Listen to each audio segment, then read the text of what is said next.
Sudarlun, sebanyak 12 kuburan masyarakat di Desa Ujung Kalak, Kecamatan Johan Pahlawan, Aceh Barat, terbongkar setelah pohon besar dalam kompleks kuburan roboh.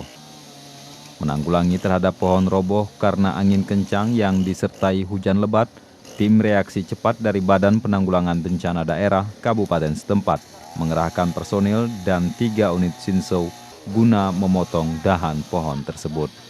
Sementara kuburan yang terbongkar dirapikan kembali setelah sebelumnya berkoordinasi dengan pihak desa setempat. Jenazahnya itu ada yang kerandanya sudah terangkat, cuma nanti apapun ceritanya harus sama orang kampung sendiri.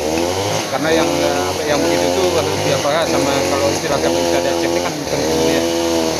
Kencang yang melanda Aceh Barat juga menyebabkan sejumlah rumah rusak dan baliho serta pohon pada lokasi lain ikut tumbang. Dari Melabu, Rizwan, Serambion TV.